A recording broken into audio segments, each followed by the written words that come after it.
Welcome back, everyone, to Into the Nexus, the podcast all about Heroes of the Storm. I'm Garrett Weinzerl, and I'm joined tonight by Kyle Ferguson. Kyle, it's another week. Welcome back. It's good to be back, Garrett. How has your Heroes of the Storm experience been this week? And I'm sorry for laughing. You're leading me. You're leading me with this. Everyone, listeners, you all like to think that Mr. Kyle Ferguson is a nice guy. He's a nice dude who never digs anything up from anyone. But right now, he is goading me, and he's goading me, folks. He's trying to get me to remember back to about an hour and a half ago when he and I were like, you got time for a game? Yeah, I got time for a game. Let's play a game. And it was an awful, terrible experience that, well, honestly, Kyle, took a rather stressful day and made it even worse. Oh, I'm sorry to hear that, though. We double queued his burst. You were Kael'Thas, I was Li Ming. Yep. And we ended up with triple tank on our team. One Sonya, so we had a bruiser, but ETC and Johanna, and collectively, these three warriors, not all on voice comms, or at least on a team together, decided to not take any of their CC talents. No, the ETC went stage dive, the Johanna went falling sword, and the Sonya, well, is a Sonya. So She did go leap, so we did have a mini stun in there. you're right, but I never saw it work. No, it was an escape mechanism. Whereas the Heavenly Sword was an engage mechanism, I wasn't totally sure what was going on there. I did like the cute trick from stage dive into the level 20 death mosh. That was kind of sick. Yeah, it's really good when you're so bad that you're constantly dying after you just stage dove. It's really good. Yeah, so I feel I took it about as well as I could. All right. Which was telling them all they're terrible at this game and should pick better talents. I tried my best. I tried to counter the typing as I heard it, but there was no stopping it. No, there wasn't. Actually, I'll tell you the exact point where I broke. Engage starts. Johanna goes to falling sword, disappears. I die. I say something to the fact of, wow, this really isn't working out. Or I said something to the fact of, 3 tanks and the mages are dying. And Kyle just goes, I'm doing fine. I'm just like, well, you're Li Ming, you son of a bitch. You have an escape mechanism. I did. And that's the true. point that broke me. It was your fault, sir. Oh, I didn't know. I'm just trying to have a good time. We can do some adjustments in there. Maybe a flame strike build, but really they were a pretty mobile enemy team. I think, if we want to target something that set those players off from you was the gravity lapses during other stuns. Definitely, I think, twisted the ETC in a way that made him come back at you. Well, if you knew how the game worked, you'd know it was a 30% damage increase. That's true. And they probably didn't know that talent, actually. You're right, because they don't know how to play the game. Oh. So. Well, I didn't mean to call you out for it. I know. Mainly, I wanted to have this discussion because this is a safe place, right? Yeah. It's a nice safe place here on ITN, and I know you're working on this. So I wanted to see if we could, have a nice little, late night therapy session. Yeah. How are you, Garrett? I hate stupid people, Kyle. I know. They're painful. There's no stopping stupid. No, there really isn't. And it's something that's, it comes up in these games because, well, they're team games, Kyle. You have to deal with, in a worst-case scenario, 4 other people you do not know. And there's only so much you can do in that scenario. Not to mention, we were in quick match, and some of that is on me, right? I should go into that knowing that most of the time it's going to be the worst possible gaming experience of my life. Which is bizarre. Dustin Browder on his Twitter has said that quick match is an acquired flavor. Yeah, and I would argue that acquired flavor is like when you get that jelly bean, you really wonder why it even was included in the jelly beans. Why even make this licorice? Yes. Why black licorice in the world, I say. But I know there's some people who love black licorice. I think maybe if we're making licorice for the masses, we should avoid black licorice and stick to red. Maybe that's what we need to do. Everyone's demanding rankless draft. But as the team continues to cite, rankless draft in other game modes, other games, Dota, League of Legends, doesn't have a good player base. It's constantly empty. And that I don't think that's necessarily wrong. Not to mention that the business model for Heroes of the Storm is not conducive to that type of environment. You have a game where you need to own X amount of heroes to even draft, and just recently it was sizably increased because of because of bans, which I'm happy about. It's not a complaint at all. Very happy about bans. Love the system. But that's the thing, right? I don't know what the correct answer is. I just know there's a lot of people calling for the draft system to allow for people to exchange picks, which can't work in the system at all. Because if the first pick is Tracer, because we want to take Tracer from the enemy team, or she's the new hotness, and then someone goes, oh, by the way, I can't play Tracer, I was just grabbing her for the team. What happens if no one else owns that character? Right. Which, again, issue with the business model of the game. Which is really weird. And this is something we talked a lot about in the early days of the show. When the game was in tech alpha, eventually in the beta. We talked quite a bit about how successful or not successful we think that Heroes of the Storm's business model is, and I honestly haven't put a lot of thought into it for quite a while now. There's been no point, right? We kind of just accepted it. This is how the game's going to be. Do we enjoy it enough to pay what you and I may feel are slightly overpriced, prices for heroes? But recently, because Overwatch is coming out, I've all of a sudden just been thinking about this again. Yeah. Because and we can't deny that team is going to have an influence on this one. We will see many features from Overwatch come into Heroes of the Storm. I can guarantee that, because that end screen, the replay feature when a game is over, all that is just so sexy that Team 1 has to be looking at it. Oh, yeah. I mean, I would like that. Sure, the commendation system's great. Sometimes you don't really know why those people were selected in Overwatch, but it's still a positive ending to what might have been a frustrating game. Yeah, absolutely. I don't know if maybe I'm still technically in the honeymoon period with that game too, but it feels less bad losing in Overwatch. I'm not sure what it is. Depends when you play, right? I got in there while everyone was multi-level Wings of Liberty Diamond or something like that. Where they had all the extra filigree on their portraits. And my status was upgraded from 30, which seemed like I played a lot, to a bronze 30, which made me look like a complete nub, and I was. And I got rocked. Yeah. Yeah, so I don't know what it is. And but I mean, personally for me, as far as the whole, I think quick match should stay. But I think we need an option for draft that is in between the minimum, the maximum of 2 or maximum of 5. That are the only 2 options we currently have to play with friends in draft. Because there are a lot of times where 2 of my friends are on or 3 of my friends are on, but there's not few enough that it's just me and a buddy going in Hero League, or there's not quite enough to go do Team League. We need something in between, and we need draft, because quick match is an acquired taste, and I have not acquired it, and I'm not alone. Right. I go in there to practice. I want raw insanity. I want to lose in quick match in many regards, because playing a 3-level ahead Tracer is not experiencing Tracer. That's a really good point. Are an absolute beast. I could stand in the roots. I could stand in the poop. I can have recall off cooldown for days. And if I'm 3 levels ahead, I'm just rocking it. When you're tanking at 3 levels ahead, oh, you're such a god, just stamping around, throwing around everybody as Diablo. 3 levels behind, that's a completely different experience, and I want those sort of experiences. What's it like to make a choice mid-game? I'm going to go with this talent that I wouldn't in 1,000 years, but is great in quick match. That's fun for me. Yeah. And it's a situation may come up where that's essential. That's an exceptionally Kyle way of looking at things. Well, I want efficient practice, right? I want to make sure my game time has good value, and you can't have that if you're looking for an ideal. And maybe that's a problem with the way esports is presented. Maybe that just the very nature of watching a bunch of pro players play the game pre-tilts everyone. We don't have a good system right now to communicate information to the mass player base. And many people are citing, what if people learn to draft somewhere? Would Hero League be a nicer place?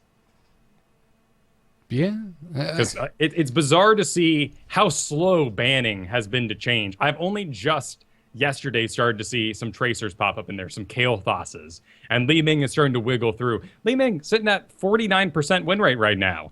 That is small compared to where she's been in the past. How much do you think of that as her effectiveness versus just it's been a month now where people have barely had a chance to play her in a draft setting? I think that's very true. When you do pick Li Ming, you haven't practiced, and you assume you're still as good as you were, 2 months ago when she was completely hot and everywhere. And plus, Tracer, Illidan are great counters to Li Ming. Yep. Also, all of a sudden, ammo for your argument on why Quick Match has a place. Yeah, to practice that sort of thing and try to relax as Kael'Thas while a Tracer spins circles around you. It's hard to do. Yeah. Yeah, I don't know, man. I mean, it's almost, like for me, it almost becomes philosophical because I understand Quick Match. I understand it has a place, but it is just so not what I come to Heroes for. It's very far from it. And again, I think that kind of is just kind of on me personally. Sure. But you also don't like tower defenses. So we know Nope. you don't like losing. No. Because tower defenses are the inevitable loss. Tower defense, I don't like tower defenses because I don't like being bored. Well, they're like a Mech Warrior on Xbox, any of those sort of defend till it's over kind of games ever tickle your fancy? I like horde modes in shooting games, which are a similar type of thing. I like Gears of War 2 and 3. That was my favorite mode in the game. Mm-hmm. They brought it into Halo with ODST, and it was a phenomenal mode of the game. Oh, did they? Yes. Huh. We'll Man, have to check that out on Games Bond, by the way, when we start doing Halo. Ooh, that'd be awesome. Yeah. I remember my first sort of co-op, one of my big co-op experiences was in the computer lab in middle school. And we hid in a homework file named Homework, right? Yep. We hid a copy of AVP1. Yeah. And that had a horde mode. That's sweet. I never played AVP1, but Don't go back. It's too ugly at this point. I won't. I have no plans to. I have zero really? plans to. But anyways, we're getting slightly off topic. But anyway, yeah, I think Quick Match has a place here because of we're not going to change the business model of Heroes of the Storm. That's not going to happen. That is an unrealistic suggestion. So you have to work within the confines of the way the game works, which is you have to own heroes. There's a small free-to-play rotation, but that free-to-play rotation does not affect draft in any way, shape, or form. And I think that's the correct way to do it with this, with this business model. And I think the game does need a mode where you can this is the hero I want to play. I will sacrifice a more strategic team building aspect of this game so that I get to play the one hero that I just feel like playing right now. Agreed. And good gold sinks is my last request for the game at this stage of it. Yep. So I guess really this was very therapeutic. Thank you, Kyle. You've calmed me down, and I guess this really I've just landed on. If you're gonna take bad talents, be good with them. Fair enough. Don't abandon your poor Kael'Thas with this tiny range. Yeah, don't wonder why the mage with no escape mechanism is dying because you're currently not existing on the battleground. Thank you. Need to get that out of my system. So, before we move into the news this week, because there is quite a few things to talk about, I do want to remind all of our patrons out there, if you are a patron of Into the Nexus, $1 or higher, our patron hangout is tomorrow at 4 p.m. Eastern Time, right here on twitch.tv/AMoveTV. The stream starts at 4. We'll be taking live calls for an hour. If you cannot make the live show, we have a voicemail line set up. So call in with your question, leave it on the voicemail. If we have a lull in calls, we'll pull some in. And if you have never called in before, the details, we use Skype, by the way, the details on how to call in are on patreon.com/ITN right now. Should be the very top post. I just put it up today as a reminder. See you guys tomorrow at 4 p.m. Also, another reminder in terms of scheduling, next week, I'm actually going to DreamHack. Sadly, Kyle is not, but I'll be traveling on Thursday of next week, so we were going to record Into the Nexus one day earlier. We're going to be recording on Wednesday, May 4th next week, if you like the live show. And we're also going to be recording at 3 p.m. Eastern time, so late afternoon. That's when we're going to be doing it, at least for me. So, it's just straight up noon for you, Kyle. Right, it's easy enough to track here in the Pacific Coast, and that means that Solo Q&A, the Hero League show, will be moved to Thursdays, and I might just occupy this time slot we do for the show here, so there's something live anyway. Oh, well, go for it, sir. I will. I'm sure everyone, including me, would really appreciate that. Well, let's get into this week's Heroes of the Storm news. We're on, boys! Let's liven up this place! Can stitches play now? Yeah, I love it when... Oh, cigar fell in the... Oh, wait! I don't feel like waiting because we got a matchmaking hotfix, Kyle. Let's just dive in. So before you give too much false hope, it's for Hero League. It's for Hero League only. I know. Well, clearly, you were in quick match with me. Just gonna be a little jab all night. Yeah. So apparently, after the most recent patch, the Team 1 was noticing a widening of the skill gap between players in Hero League matches.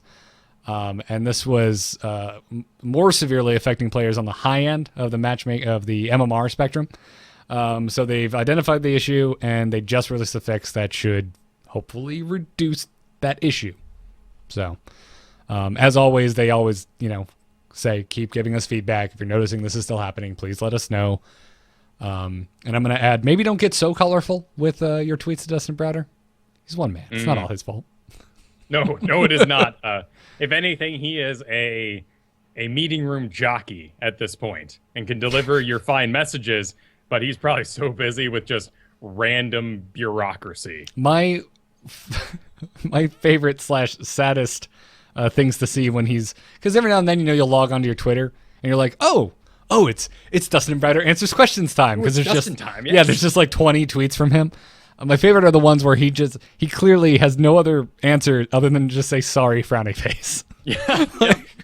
And I can sympathize with that. He's a champion. Yeah, he's a champion. It's I don't envy anyone who is the poster child for any of the teams over at Blizzard. Now I'm just gonna assume that this matchmaking fix was not the reason that I faced a double stack tempo storm yesterday in Hero League.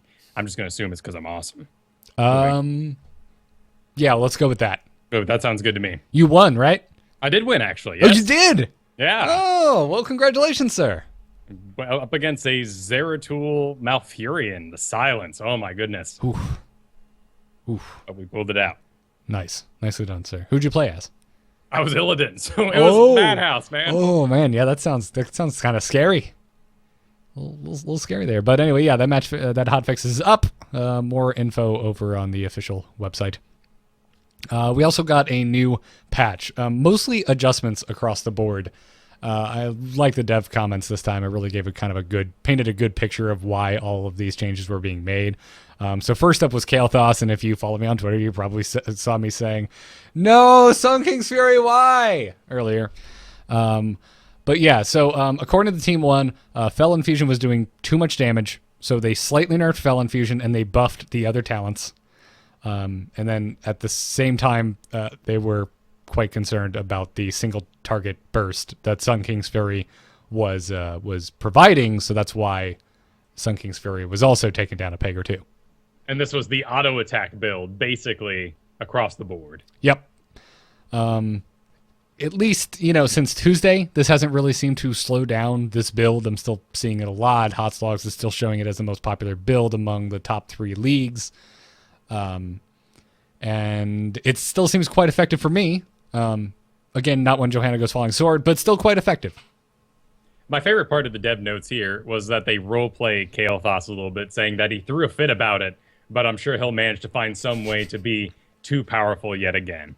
And then they put "he always does," and I'm like, no, he doesn't always. Well, in a sense, what can they do? It must be maddening with Kael'Thas. They keep reworking him. He keeps going wildly from top to bottom, and it's got to be the Nova problem, right? The Nova problem? Just exhausting. You don't want Nova to control the match, but you also want to see her in a pro game once in a while. Yep. Yeah, it's tough. It's both him and Nova, just the way that they work. They're these kind of all or nothing. If Nova succeeds, she should just be guaranteed to kill, and if she fails, she should be guaranteed to be punished for it. And Kael'Thas is very similar, left to their own devices in a vacuum, of course. But it's a team environment. You've got peeling and stuns and all kinds of other things that can happen from other teams or teammates. But it's tough, right? Because you have to make that risk. You have to make the reward enough to justify the risk. I think it's a design problem on Nova anyway. Giving a ranged character cloak is just a recipe for disaster. I am so in love with my idea from last show of just replacing Cloak with the Widowmaker grappling hook. Here's the best thing. Nova's being removed, and we're adding Widowmaker, who's a very similar kid, except no cloak and grappling hook, but she has a Nova skin, and if you already own Nova, Right. you got her for free. There you go. Or you get the skin for free, right? Let's not go too far on this. That'd be quite hilarious. But anyway, yeah, it's this issue with these high risk, high reward characters, right? If you overtune them, they just become so effective that it doesn't matter. They don't. It's okay that they can't escape because everything's just dead. And if you go too far the other way, they're not killing anything and they're just dying. So, I feel for that. I don't feel like this change is bad. He feels okay right now. Yeah. Like I was kind of sad because I'm like, oh man, Sun King's Fury finally gets picked and nerf bat. But Nope. He is currently second win rate. He's continued to climb even since the nerf. yeah, People are realizing the power of Kael'Thas once again. yep. But it's not power overwhelming. I'd say it's power around where it should be. Feels like. Yeah. So. Ooh, man, power overwhelming. Oh, I know we already have an Archon in the game, but wouldn't it be sweet if Tassadar and Artanis could Archon together? I know they're not in the High Templars. I don't know How what you know there? If you had brought this up in the early days of this show, I'd have been like, wow, yeah, that sounds really cool. That'll never happen. But we're in a post Cho'Gall world, Kyle. How has this not happened? That'd be awesome. I know I don't want themed teams, right? If you pick an all Zerg team, everyone gets 5% spell power. No, that's a bad idea for the health of the game. I'm just getting excited about ideas at this point. So excuse me. Yeah. Well, hopefully you can keep getting excited because you love the Butcher, and the Butcher got changed as well. I'd say for the better. The devs were saying that there's just too many ways to shut down the Butcher. And that they wanted to give him more opportunities to engage. So that's why Ruthless Onslaught got its cooldown reduced. And again, they kind of talk about that risk reward. They said that, this feels appropriate because he puts himself at risk when diving opponents. So it shouldn't be as punishing by, having a long cooldown. So.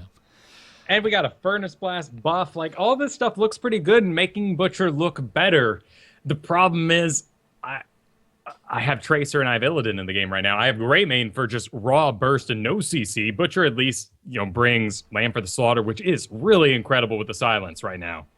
That thing has murdered me multiple times per week, and there's almost no delay. There's no tell sign. At ETC, you have the click click click ding of the cowbell, or at least you have him with his body being like, here comes the power slide, and it's off cooldown because the way ETC keeps like poking forward.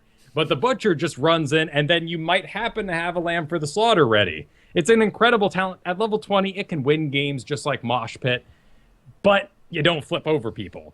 You don't run around them in circles, and I feel like you're just a sitting duck for those Li Ming magic missiles. Yeah, he just seems a little clumsy right now, right? And That's the problem. And it's in this, it's in this world where Illidan is being picked a lot. So we're comparing him to a highly mobile melee assassin. And characters like this work in other MOBAs. One, the majority of them do have global abilities. Whatever their charge is happens all the way from the back of the base, slowly gaining speed as they move across the map, eventually connecting. And then they usually have an RNG stun on their kit as well. So if they have enough attack speed through stacking items, they can stun lock you and keep you dead. Right now, the maps are smaller in Heroes of the Storm. Maybe there's just not a good place for a charge isolation character when so few people are ever by themselves. Yeah. Yeah, he needed to work, right? I personally don't see Butcher picked, and I don't feel fearful. And No. I feel like I should. I should be terrified. I love him on Battlefield of Eternity, because if he gets to stand still, his DPS from auto attacks, just pure auto attacks, is higher than any other character. Well, yeah, and chat room brings up a good point. His wave clear is really good as well. Yes. So he's good, like with the in specific objective scenarios. But this isn't a game just about objectives. You also need to be able to throw down in a team fight, and that's where he's lacking. And I wonder too, is Butcher one of those characters that needs a divine shield? And if we got a better Uther or even a new support, will we see Butcher suddenly climb in the ranks? I don't know. I mean, it's not like we don't have Rhaegar, though, that can heal him back to full. That's true, but you're locked down. You're not doing any damage. You know, once the charge is everyone knows to wait through the unstoppable charge, and then they unleash the pile of CC that's been waiting. Yeah, no, you're right. You're absolutely right. That's a good point. But I mean, then how would you? Then I ask, how would you design a similar ability that's still unique enough to not just be Divine Shield 2? Right, or how do you, make Butcher so that he can actually continue to do damage once he's connected, when maybe that is his role. Maybe it should be getting a character when they're out by themselves. And how can we encourage map mechanics to embrace those picks? Yeah. Ooh, yeah. Okay, now we're having more ideas, right? Magtheridon from BC. Get everyone to channel a different area of the map. With the little cubes. Yeah, the little cubes and the laser that connects them and banishes them out. Oh, what a cool raid. Oh, so sweet. Yeah, just take my blood and choke on it. Vermin leeches. I heard him enough. Yeah. Yeah, I did say that was better than Gruul's lair, 100 times better. Oh, my raid leader at the time had a very bad microphone. That was a rough experience all around. Too much talking from Magtheridon, too much listening to my raid leader. Sound like the saddest McDonald's drive up ever.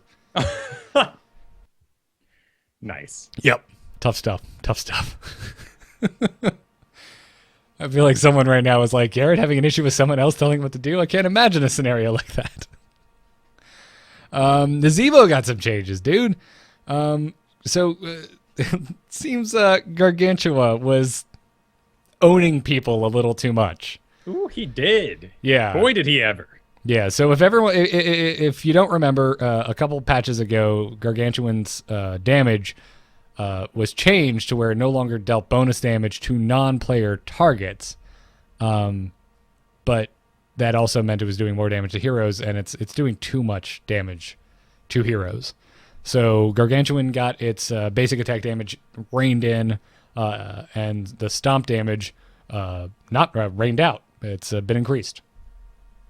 Which is frightening. I mean, Nazebo players have been on top for a long, long time. This sent him down to number 6 in our top win rates. And that is a fall of, 2%? It's really not a big deal for the guy. He's going to continue to be fabulous. So few games played on him, which is so interesting. I just have to assume it's like Chen. There's just a dedicated bunch of Nazebo players out there. Or maybe the buyer's remorse of spending 10,000 gold on a release hero keeps them playing over and over again. Yeah, who knows? And he's still super expensive. He's great hero, though. I mean, he brings a lot to the table. It's just not as flashy as newer specialists. Yeah. And then finally, I felt like this was, for the most part, a Kyle patch. Just overall. Butcher getting some love. Zeebs getting a little love.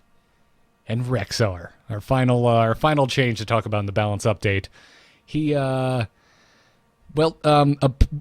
really interesting thing that came out of all of this, because again, these are just adjustments, but the interesting thing is in the dev comments, they admitted that they're looking at doing a larger pass on Rexar in the future, which has me excited because, as you know, Kyle, and as anyone who's listened to this show for any amount of time could tell you, Rexar is my least favorite hero. Oh, you really put him down at the bottom. Absolutely. I really don't like playing him at all.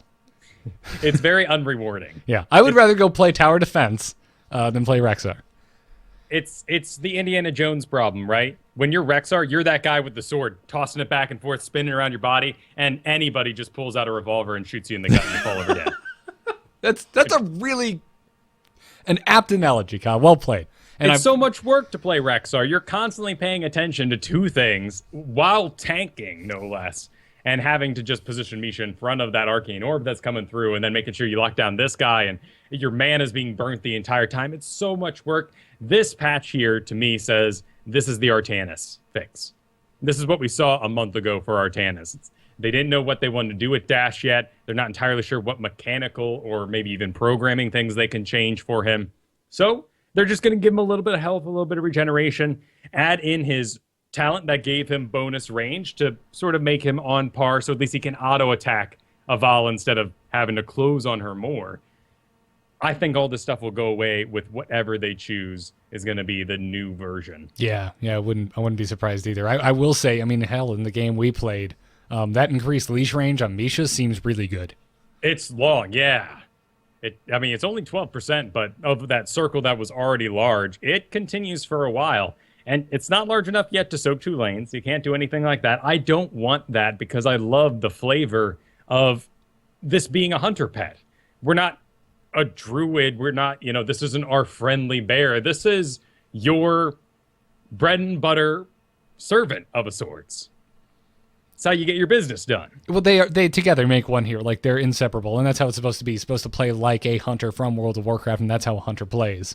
Yeah. Until we get to Legion and we get survival hunters without pets. But it doesn't matter. Also, we have to have that inconsistency of Heroes of the Storm with, Rexar saying, I never hunt alone. And then you log into Hearthstone and he goes, I hunt alone. You're just like, well, which is it, Rexar? Make up your mind. Oh, that's a good point. Yeah, in the Rexar trailer, he says, I never hunt alone. And in Hearthstone, he says the exact opposite. Well, I guess you could make an all spell. I've done it. I'm sure it's frustrating when I win, and it is very slow to lose. But, you go with the Eagle Horn Bow, and then you load up on the secrets that are left and get all the other spells. Again, off topic, but did you play the Brawl last week? Last week? No. Wait, yes, I did. The Raven Idol Brawl? Yep. Okay. Did you play Hunter, and did you pick spell every time? Because it was hysterical and surprisingly effective. I did not. That sounds like it would work well. Worked really well. Than what I was trying. Yep. Worked really, really well. Especially when you got lock and load and you just started filling your hand with random spells as you deployed all your 1-mana spells. Now, my experience right now in Hearthstone is I don't know what kind of deck to build anymore. They took away all my demons. I'll just go with all Warlock cards and this here Renounce Darkness thing and hope I get Shaman. Fair enough. Shaman rocks when they all cost 1 less, dude. It's really good. It's really freaking good. But anyway, so those are all the changes that were in this balance update. Kael'Thas getting taken down a little bit, but totally fine. Butcher getting some love. Nazebo, Gargantuan getting reined in, and Rexar getting some nice buffs. So I'm excited to see what happens to Rexar in the future. But let's move on, shall we? Na'Vi disbanded since we last spoke, Kyle. Yeah, their players are open for new opportunities, so it wasn't any sort of hate breakup. Just seems to be a business venture. And Na'Vi wasn't pleased with the team's performance going into the summer regionals here. And they decided, well, we're not part of it. We're out.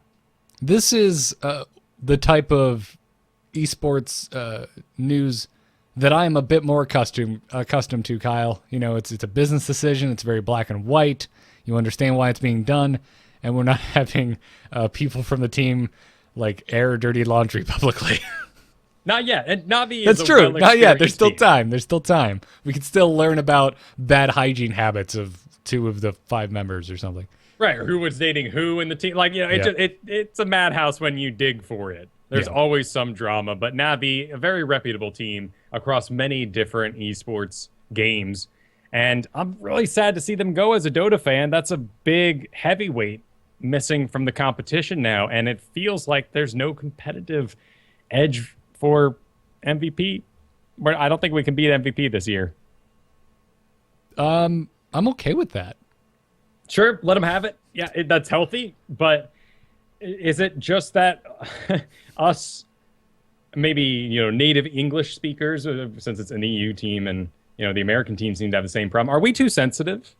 Are we just all a bunch of sensitive little ninnies, and we're just going, well, I can't work with that guy, whereas the Chinese, the Korean teams are like, it's just like they just go, I'll work with him because he's the best, and I'm the best, and he's the best. So clearly, we should be on a team together. Well, I think that's definitely something you should be able to. It's definitely a boon to you as a professional player that you should be able to put that aside for the sake of the game, for the sake of your team, for the sake of your job. But it definitely there appears to be a pattern, Kyle. But no, I mean, it doesn't sound like that's necessarily the case here. It was a business decision. They have been Na'Vi, released an official statement saying that, listen, their performance it has not been good enough. So Na'Vi is an esports organization with quite the pedigree, and they've got an international win under their belt. I know a big conversation in the community right now is how do we expose new players to the scene? How do we get them out there? How do they get a fan base? Because we actually do have a lot of skilled teams competing in things like chair leagues in those upper echelons. But, how do we get people to watch that? Is the money just going to keep going to the same organizations? How do we trickle that down, perhaps? You need, I don't. There is no good answer, and I'm not asking you to come up with it here on the spot. I think, honestly, just more open events. Yeah. The more open events, the more chances there are for unknowns to rise up into the tournaments with the prize pools, with the eyeballs. But there's other options that can be explored as well. Yeah. So, I mean, I was rooting for MVP last year, so I'm happy to see them doing so damn well this year. Obviously, bringing a lot of my StarCraft 2, South Korea fanboyisms with me, but, I mean, last year, man, the first time I watched MVP Black play a game, like seeing Arthas come out and just being like, what is happening? What is going on right here? Definitely, they loved him over there, and just decimating. That's healthy, right? Where do we find that medium? And Heroes of the Dorm was a fantastic way to do it. That got a lot of eyeballs on a lot of people, and many of them are going into esports careers now. Particularly those winning teams. I want more esports translated to that to a type of what's the word I'm looking for? I'm at a loss for words, Kyle. To that format, to a format that works in smaller chunks.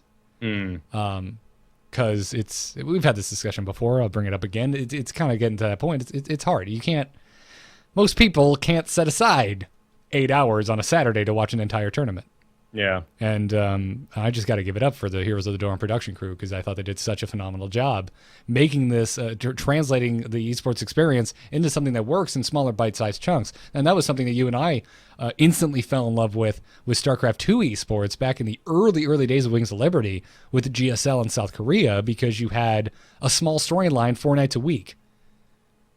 Yeah, and digestible. And our casters were phenomenal. They lived in that environment. They were able to tell us what those stories were like as they evolved before our eyes. And with individuals, maybe that's a little easier. It was still a fantastic production. I'm still waiting for someone to recapture that. Yeah, absolutely. And I'd love to see something like that for Heroes of the Storm. But it's not easy. It's not cheap. So no, and you've got 4 extra players now to deal with. Absolutely. Per team, which means more money in order to entice them to even compete in the first place. Yeah.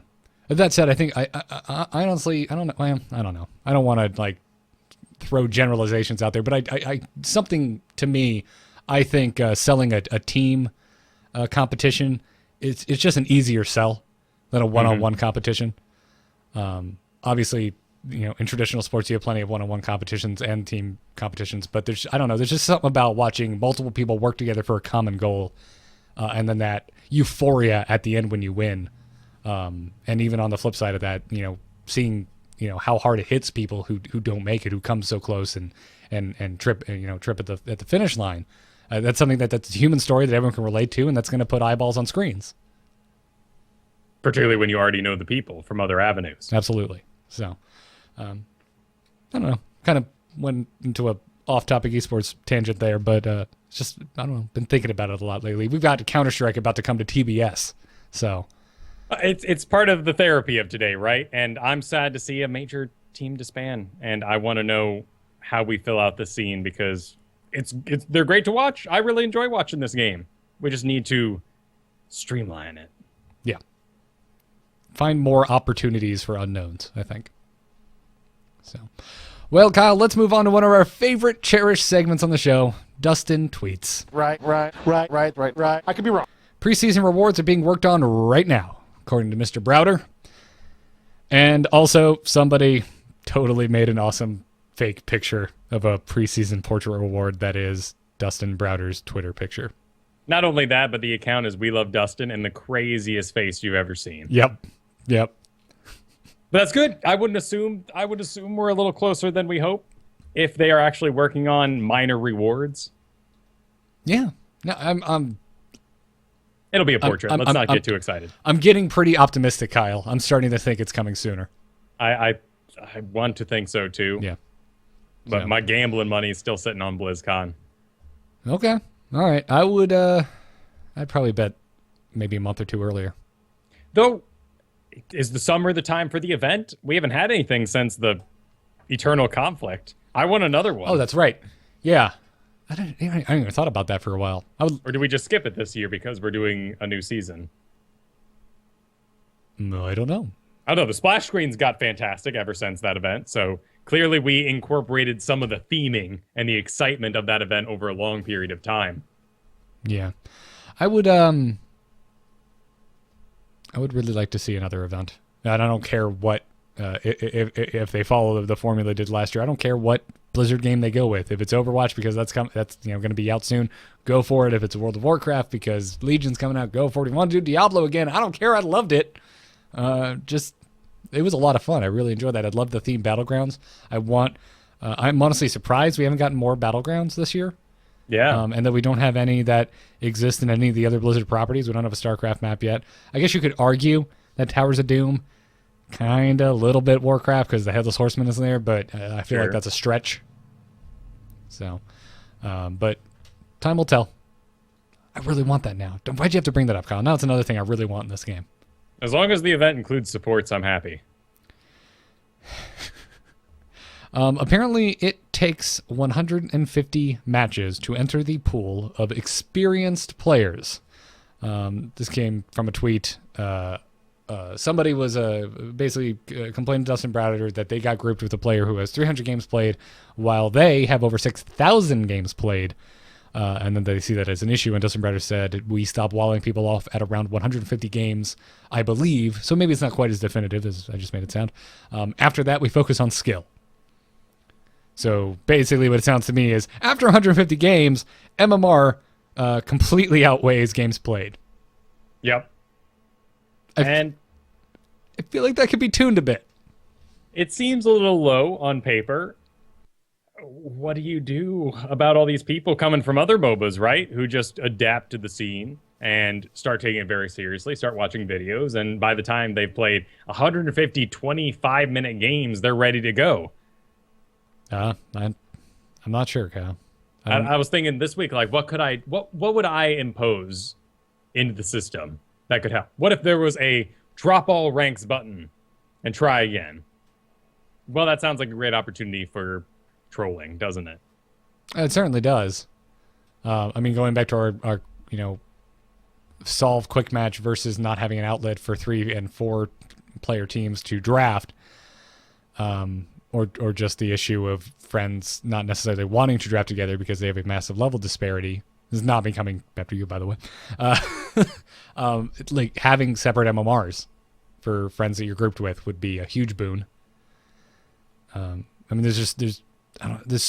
feels like there's so many options. And obviously, they have great minds working on it over there. And I'm sure that they've considered a lot of different ways to approach it. It'll be interesting to see. Yeah. And I like that he said skill and not MMR, which makes me hope there's more in the background at work. Yeah. I mean, we haven't heard a lot about when Season 1 finally gets here. Are we still getting an MMR wipe? We are getting a soft reset is across all the different tweets, kind of the through line I've driven. What does a soft reset mean? That it'll consider where you previously were, but it'll be easier to rank up or down. Okay. Who knows what that means? Yeah, it still sounds super super fishy to me. Quite nebulous. Yeah. Apparently Greymane has pretty good talent diversity at the moment, and he may get a small buff. Happy news for Greymanes? Poor guys. They're awful upset this week. They have not been having a good time. Yeah. Hey, at least you're not Butcher. Well, Butcher never worked. Butcher's tons of fun. I love the guy. I think he works in maybe a very particular situation when all the cards land right. Greymane, however, was being picked just willy-nilly when you needed a bunch of DPS given to the team. Now he's fallen well below the 50% mark, down at 47, and it goes back to that ebb and flow of, we raised the skill floor, so now is he still a good character? Many people have different ideas how to fix him. I'd like to see that small buff and see what it does. Yeah, we'll have to see. And we got some word on Phoenix. Apparently, Dustin Browder was asked, if there's any word on Phoenix possibly joining Heroes. And he said that the Phoenix has talked about quite a bit, actually, but he has no news whatsoever on if or when he is coming. Which I don't know if we get the Phoenix we want since we have Artanis. Would it be Robo Phoenix? That's not cool. Yeah, well, I don't know. Artanis isn't cool, so... Well, yeah, Artanis is really lame as a character. He's the Leonardo who his like character trait is that he gets slightly sad sometimes when things don't work out. I would argue Leonardo's more interesting because at least he gets really mad at Raphael sometimes, and you have this like crazy awesome brothers feud. Okay, sure. There... Instead of yelling at Raphael, this is the Leonardo who goes, "I understand where you're coming from. Let's be friends." And that doesn't make good TV. That's yeah, you're right. Although then, Kyle, tell me why I like Optimus Prime, but I don't like Artanis. Well, Optimus Prime is noble, and well, so is Artanis. Well, okay, here. I think the reason why there's a trope that can instantly make you dislike any character, and it's going to be when they say, "But my reputation," right? That it just makes you go, "Oh, you're gross." That dude in Titanic, the husband or with the husband to be, you're like, "Gross, you're stupid. Get out of here." Bill Paxton. You giving Bill Paxton a hard time? not Bill Paxton. The Rose's wife to be before what's his face. Leonardo DiCaprio comes along and steals her away. It's Bill Paxton, isn't it? No, Bill Paxton's the one in the ship with the old lady in the future. Oh, you're right. This is in the past. Oh, gotcha. I'm getting my characters in Titanic mixed up. I think you're okay. I mean, we both haven't watched it in a long time. I shouldn't have gone down this road. I can't remember the last time I saw Titanic. Okay, but even so, right? Reputation is a bad thing to say, and Artanis is always like, "What about my people? Am I a good leader?" Whereas Optimus Prime knows he's a good leader, and he's doing everything he can for people, and he will throw the heck down, just like Artanis will, but it's not to prove anything. Gotcha. Other than that, good conquers all and stuff, and Megatron's a bastard. Also, points to the chat room. Thank you to Echoes, who reminded me it's Billy Zane who is the husband in Titanic. Oh, that's right, yeah. Also, wasn't he the Phantom in that really ridiculous hero movie where he's wearing the purple leotard the whole time? Oh yeah, the Phantom with the skull ring. Yeah, the skull ring. Yeah. I got one in the cereal box. Of the opera. And... No, just the Phantom. Just the Phantom. I rented that once. Yeah. And I don't remember anything about it. I think it was bad. Yep. I don't really remember. Yep. Well, before we take some emails, let's thank our patrons over at patreon.com/ITN because they are supporting this show directly. It's the best way to support Into the Nexus if you dig the podcast. On this episode, let's thank Johan Soderlund, Dylan L. Karchner. I'm going to just... Jesus or Jesus? Bazan? I'm terrible at pronouncing the names. Jeff Okrasinski, Sean White, probably not that Sean White, but if it is that Sean White, cool. And if it isn't, still cool. Jose Camargo Jr., Sile Mayorado, and Ashe Elliott Welch. Thank you all so much for supporting Into the Nexus. It really does help quite a bit, and hopefully we'll be hearing from some of you tomorrow on our patron hangout. So call in or leave a voicemail. Patreon.com/ITN for details. Let's take an email or two or three. Actually, we're taking two. Darkness stopped calling. Hold on. Darkness just texted me. Okay, tell them I'm not here. You can send your emails to itncast@gmail.com, and our first one today comes to us from Alex, who writes, Garrett and Kyle. Okay, very direct. Have you guys ever noticed that there tend to be good and bad times to play? Personally, I've made it a rule to never visit ranked play on Friday evenings and to be prepared for a less than optimal time if I still decide to play quick match. It seems like Friday after work or school is when D-Bag Carl, Salty Seamus, Tilted Tim, and I just bought Abathur and will play him no matter what the comp or meta all turn out to play and get matched with me in solo queue. It also seems like skill level can swing dramatically across a ranking based on time of day and day of the week, at least down in the low to mid ranks. If that's the case, days like Fridays and holidays where these populations come together may just inherently tend to have lower quality matchups that inspire otherwise nice people to find a dark bridge to sit under with their troll hat on. I just felt like that needed a maniacal laugh. That was really good. Interested to see what you guys think. Maybe it's just my own play that varies by day. My personal tolerance for stupid could just be lower at the end of the week. Alex, you picked the Oh, I guess I picked the perfect day to include your email because, oh man, do I have these feels right now. And I can tell you my personal tolerance for stupid is way lower at the end of the week. I'm Might up also for... just be the time period here in America. There's a lot of stupid going around.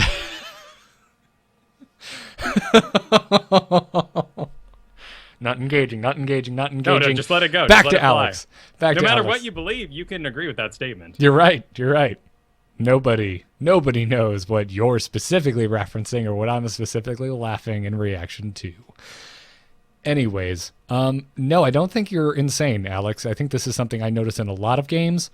I think it's harder to pinpoint in a team-based game. For example, I do way better in Hearthstone when I've got a slow day and can play during work hours. Just every time. Every single time, I'm telling you, my games go way better. Nothing but school and sick kids at home. I'll feel so much better, Mommy, if I can just win this game. Yeah. And then comes in Garrett. Sorry. All his legendaries. Sorry, little Timmy watching Price is Right. Also, I feel you too, man. I loved watching Price is Right when I was sick. Yeah. And then you fall asleep, and there'd be like that one show with like a doll that came to life, and everyone's in love with each other, and well, soap operas in general. Oh, gotcha. I cannot help you there. But no, I don't think you're incorrect, Alex, and I think your times make rough sense. We talked about this back on the show when I was doing the initial climb to rank 1 the first time, and I declared myself as never playing Hero League on the weekends and particularly Friday evenings for that very same reason. Yeah. The thing is, Now though, go for it. No, sorry. I was going to say, the thing is, though, since it is a team game, you're just as likely to get like seasoned tryhards on your team as not. So it's not a perfect thing. You can't completely base your playtime around this. And I personally have stopped trying to put so much thought into it because it's like when I have time to game, I have time to game, and I'm just gonna play game. Definitely. But it's you know, if you have the time to if you have more time to game, you can schedule accordingly. Maybe play your PvE games on the weekends. I think that's a good assessment. If you want to grind it out, if you are actually going for that rank 1, these things really do matter because anything you can get to not get a loss, which is going to be 2 more wins before you can continue that climb, do it. And if you recognize a certain area, you're going to be tilted. So don't play during that time. It's tough. I want to play Friday nights too, and I do nowadays, a quick match and whatnot. But my main concern outside of, you know, just maybe stupid, as we've talked about here, is just people returning to the game, and there's no MMR decay in this system. So if they're gone for 3 months and they have a free weekend and they want to play the whole time, great, welcome them back. But that's bad for my climb. Yeah, it can be tough. But hey, you sound like you figured it out. Also, I loved your rant of all of the fake names you came up with for people who ruin your games. They were fantastic. They were Salty Seamus. I'm gonna have to remember that one. Oh, that's a great one. Tilted Tim. Tilted Tim is good. We need to sort in the Abathur one, but absolutely, I know that guy. Yep. Every now and then, thanks to you, Kyle, that's me. Every now and then I just get this itch. I'm like, oh man, I just feel, and I do this with my fingers. For the audio only listeners, I put my hands together and I tap my fingers together because that's what Abathur does. I just feel like that, and I just want to be all over the map, laying mines, making symbiotes on people's heads, making monstrosities because I ended up in that comp with 4 other heroes I've never played. So sorry, you're not gonna get Ultimate Evolution. So, yeah. Let's take our second email from Kevin, who says, I was just wondering what hero each of you think is the most underappreciated. Well, if we're going by tier list right now, let's give it up for Lily, who is awesome and an amazing character and is just being buried by everybody. Yeah. Yet you go look at win rates on Hot Logs, and she's doing fine. She's great. She's doing totally fine. She's doing totally fine. Had you asked me like 2 weeks ago, maybe 3, had you asked me before draft and before Illidan got good, I would have said unequivocally Brightwing.